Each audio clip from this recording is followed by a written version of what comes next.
कक्षा 11 के सभी विद्यार्थियों, आज अपन है ना केमिस्ट्री का पेपर आपका सोल्व करने जा रहे हैं। इससे पहले भी मैंने आपको 3 पेपर और करा दिए हैं, ठीक है। ये पेपर अंतिम पेपर बताऊंगा, आपके ज़िले में 100% आने के चांस रहेंगे। मैंने बड़ी रिसर्च की है, उसके बाद ही आपको बता रहा हूँ। आप तो इसको पेपर को एक बार सोल्व करिए, भले अलग से तैयारी करी होगी आपने, कर लीजिए और भी पढ़िए, पर इस पेपर को एक बार सोल्व करके जरूर जाइएगा, क्योंकि इसमें से आज आपके प्रश्न पत्र में काफ़ी हद तक क्वेश्चन फंसने वाले हैं। चलिए तो शुरू करते हैं। 7 ग्राम नाइट्रोजन गैस का एनटीपी पर आयतन होगा 22.4 लीटर। 3p कक्षक में कितने त्रिज्य नोड होते हैं? 3। इनमें से किसमें सर्वाधिक सहसंयोजी गुण होते हैं? मैग्नीशियम क्लोराइड में। निम्नलिखित में से कौन सा हाइड्राइड इलेक्ट्रॉन परिशुद्ध हाइड्राइड है? CH4। त्रिकेंद्रित 2 इलेक्ट्रॉन बंध किसमें उपस्थित है? B2S6 में। निम्न में से किसमें ज्यामिति समाव्यवता होती है? ब्यूट-2 में, ठीक है। यहां से अपन बात करेंगे आगे की, तो ये आपका देख सकते हैं इतना। इसके बाद में क्वेश्चन नंबर 4, 5, 6 हो जाएगा। ये एसटीपी पर 22.4 LCO2 का द्रव्यमान 44 ग्राम होगा। एक तत्व का परमाणु क्रमांक 11 है, इसके ऑक्साइड की जो प्रकृति होती है वो क्षारीय होगी। यदि कोई तत्व निम्नतम ऑक्सीकरण अवस्था में है तो वहां अपचयक दशा में होगा। और ये आगे देख सकते हैं, यहां से मैंने पूरा भर दिया है ताकि हमारे बच्चों को कोई दिक्कत नहीं आए। यहां से इंग्लिश में सबसे अधिक आयनिक त्रिज्या, सबसे अधिक आयनिक त्रिज्या का आपका जाएगा क्षारीय, ठीक है। सबसे अधिक क्षारीय इसका जाएगा C4 ऋणायन। जल में कठोरता Ca+2 धनायन। इलेक्ट्रोफाइल नहीं है Na+ धनायन। और हकल का नियम आ जाएगा एरोमेटिकता। हो गया भैया, बढ़िया से कंप्लीट कर लो सारी चीजें समाहित कर। पहली शुरुआत में कहा मैंने आपको रियल पेपर जो इसके अंदर समाहित है, ठीक है। इसके अलावा 3 पेपर और ABCD चारों में मिलकर मैंने रियल पेपर पसंद है। यार हमें भी तो थोड़ा बहुत बचना पड़ेगा यार, डायरेक्ट पता चले तुम्हारा काम हो जाए ना हम फंस जाए, नहीं ऐसा नहीं होगा ना, ठीक है। चलिए तो आगे बढ़ते हैं। चलिए इसके बाद में यहाँ पर आ जाएगा आपका एक वाक्य में उत्तर, है ना। इलेक्ट्रॉन के निश्चित प्रेक्षक पथ के अस्तित्व की संभावना समाप्त हो जाती है, ठीक है।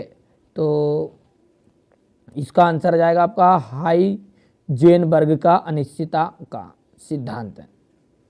ये किसका सिद्धांत है? तो हाइजेनबर्ग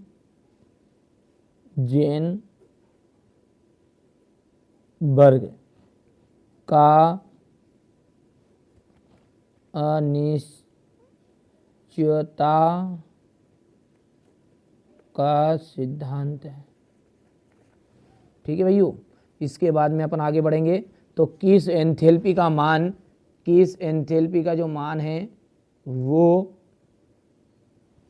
किस एंथैल्पी का मान सदैव ऋणात्मक होता है? तो किस एंथैल्पी का मान सदैव ऋणात्मक होगा? तो जब अभिकारक की एंथैल्पी उत्पाद की एंथैल्पी से अधिक होगी। तो यहाँ पर लिखना पड़ेगा ऐसे भी, तो जब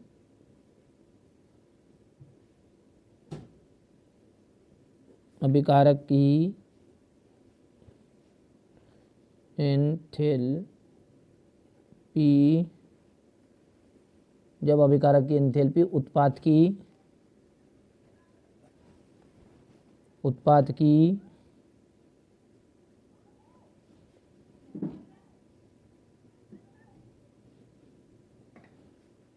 एंथैल्पी से अधिक होगा, ठीक है।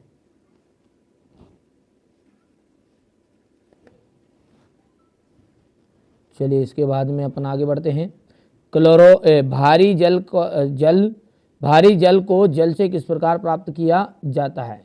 तो जल में निरंतर विद्युत विच्छेद द्वारा। तो यहाँ पर ये जो तीसरा है ना,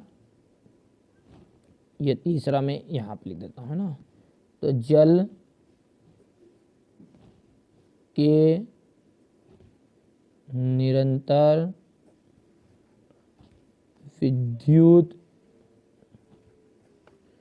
विच्छेद दोबारा। अब चौथा ध्यान से देखना है। चौथा क्या कह रहा अपना, क्लोरोफिल में पाए जाने वाला क्षारीय मृदा तत्व कौन सा है, तो मैग्नीशियम है Mg। और पांचवा है सहसंयोजक, ये थोड़ा सा इधर कर देंगे ना, मैंने ध्यान नहीं दिया था, इधर ले लो। और सहसंयोजन बंध में समांतर विलयन से बनता है तो मुक्त। और यहाँ पर अपन इसको क्वेश्चन नंबर 4 को देखेंगे ध्यान से, ये इतना हो गया है।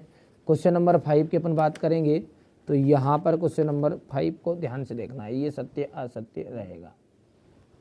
स्थिर अनुपात का नियम सभी प्रकार के यौगिकों के लिए मान्य है, ये हो जाएगा आपका असत्य।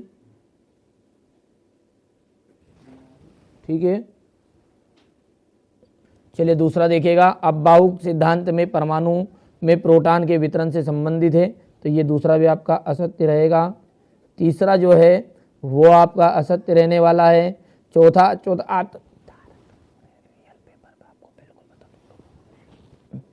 यहाँ पर है, ये आपका सत्य रहेगा। पांचवा सत्य है और छठा भी सत्य रहेगा। हमारे बच्चों को कोई दिक्कत नहीं आए इसलिए मेहनत कर रहे हैं। ठीक है, अपना काम बनता भाड़ में जाए जनता, ऐसा काम रखो। ठीक है, आपका काम चुपचाप कर दूंगा मैं। ठीक है, घबराओ मत आप, थे ना देखो, ये मैं जिन पे इशारा कर दूँ ना वो कर लेना आप तो कंप्लीट, ये बात है। मारो गोली इनको तो। ठीक है, चलो हटाओ इनको तो।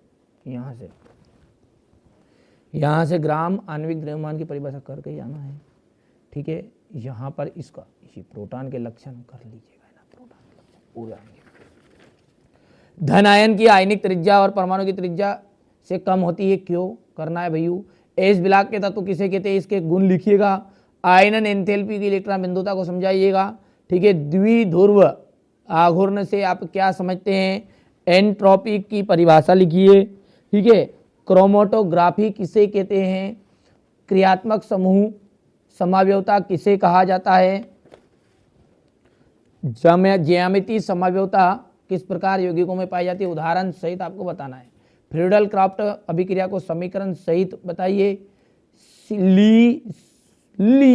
सतलीय नियम पर आधारित किसी उत्क्रमणीय अभिक्रिया का साम्यावस्था पर प्रभाव, साम्यावस्था पर पड़ने वाले प्रभाव को लिखिएगा। यहाँ से अपन देख सकते हैं, ये क्वेश्चन नंबर आपका इसका अथवा रहेगा। अपचयन व अवकरण प्रक्रम किसे कहते हैं, उदाहरण सहित समझाइए। इलेक्ट्रोड विभव क्या है, इसका मान निम्न किन किन कारकों पर निर्भर करता है, ये क्वेश्चन नंबर आपका 16 रहेगा। यहाँ से आपका हो गया इतना। चलिए इसके बाद में अपन बात करेंगे तो एल्किल बनाने में प्रयोगशाला विधि का चित्र सहित वर्णन कीजिए। एसिटिलीन प्रयोगशाला कर लेना भैया, कर लेना है ना।